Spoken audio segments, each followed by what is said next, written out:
자, 오늘도 세무감사 피하는 방법을 소개해 드리겠습니다. 아마 미국 이민 생활이 좀 되신 분들은 1099 폼이라는 말을 참 많이 들으셨을 것입니다.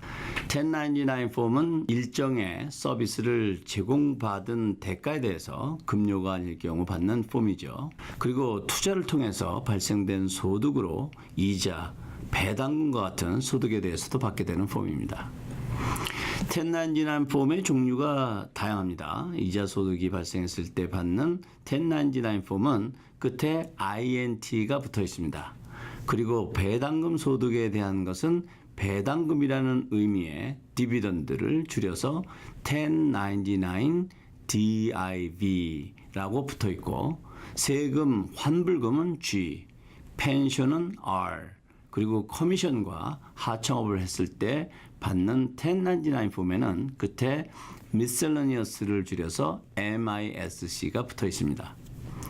이런 1099 폼은 연중에 한 장을 받을 수도 있지만 거래하는 곳이 여러 곳일 경우에는 1099 폼을 여러 장을 받는 경우도 많이 있습니다. 이 폼에 기록되어 있는 금액을 하나라도 놓치게 되면 국세청으로부터 통보를 받게 됩니다. 왜냐하면 이 1099 폼을 발행할 때 국세청과 1099 폼을 받아야 할 사람에게 동시에 발송되기 때문에 1099 폼이 발행이 되면 국세청에서 이미 정보를 가지고 있다고 보면 틀림없습니다.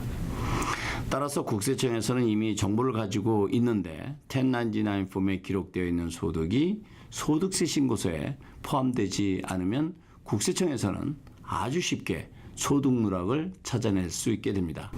1099 폼을 누락해서 감사 걸리는 경우는 자주 있는 케이스 중 하나입니다. 따라서 1099 폼을 누락하지 않는 것은 감사를 피하는 좋은 방법 중 하나일 것입니다.